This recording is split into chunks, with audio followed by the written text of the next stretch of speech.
កាត់វាលស្រែឃើញចែក្រមុំដៃកាន់បង្គីយួរកន្ត្រកធំដើររេតាមខ្យល់ដោយខ្វះលំនឹងដល់ក្បែរត្រពាំងស្រាប់តែបាត់ឈឹងសង្ស័យចែដួលផ្ងាជើងក្នុងពួកបាត់ហើយជួយផងលោកប្អូនអើយជួយចែផងចែដើរទាំងជើងជាប់វ៉ាលីចំណងរូបងាក្បាលពោះសើចង់ផ្អើលពុំជើងចង្អុលមេឃដោយកង្កែបយំឆាប់មកស្រាយផងឆាប់មកស្រាយផងកុំឲ្យឈរសើចទឺឲ្យជួយយ៉ាងម៉េចបើចែបិទភ្នែកដៃជើងរមួលដូចជាចង្រិតរំព្រោះចែអៀនពេកទើបសម្រែកហៅប្អូនមកស្រស់ដូចចែដួលក្បាលបោះក្នុងពួកបោះកុំភ័យចែអើយប្អូនវើកដល់ហើយឲ្យប្អូនស្រែកចំណងស្រែករួយសំបាយមួយចានផងណាចែរួមគ្នារួមកនត្រមើរំឲ្យសប្បាយស្រ័យអងទុកសោរួមលេងតាមបងស្រ័យចំការយើងឲ្យឡើងកម្ដៅ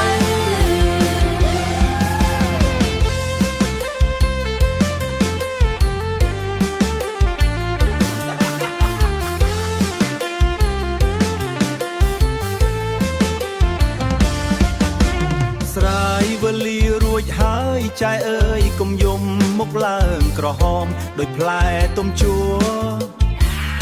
ចង់បានអ្នកថែឬចង់បានប្តីបានជាមកដួលចំមុខប្អូនអ៊ីចឹងបានជាមកដួលចំមុខប្អូនអ៊ីចឹងពីប្អូនប្រុសនេះមាត់អត់គុំរាប់ឃើញចែដួលភក់ឌឺដងមិនឈប់បើប្អូនមានចិត្តចង់ថែពិតប្រកបទៅសួរម៉ែចែទៅសួរម៉ែចែកុំនៅមាត់ដាច់កណ្ដាលវាលស្រែ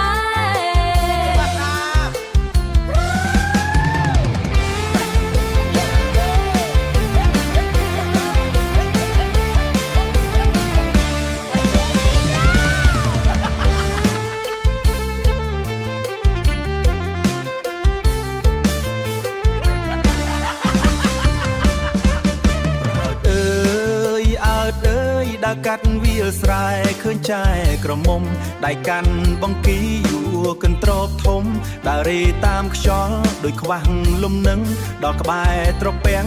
ស្រាប់តែបាត់ឈឹងសង្ស័យចែដួលផ្ងាជើងក្នុងពួកបាត់ហើ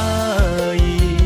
ជួយផងលោកប្អូនអើយជួយចែផងចែដើរទាំងជើងជាប់វ៉ាលីចំណងរូបងាក្បាលពោះសើចង់ផ្អើលពុំជើងចង្អុលមេឃដោយកង្កែបយំឆាប់មកស្រាយផងឆាប់មកស្រាយផងកុំឲ្យឈរសើចទឺ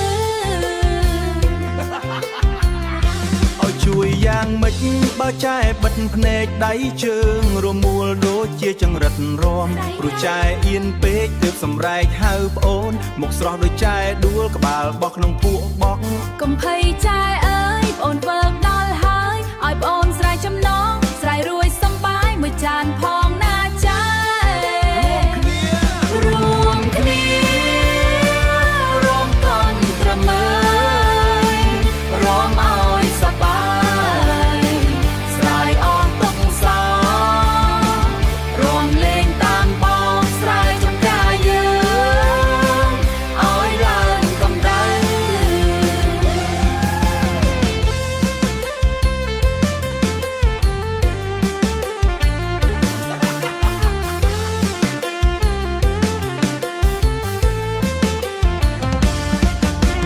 ស្រាយវេលារួចហើយចែអើយកុំយំមុខឡើងក្រហមដោយផ្លែទុំជួ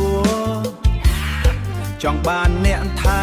ឬចង់បានប្តីបានជាមកដួលចំមុខប្អូនអ៊ីចឹងបានជាមកដួលចំមុខប្អូនអ៊ីចឹង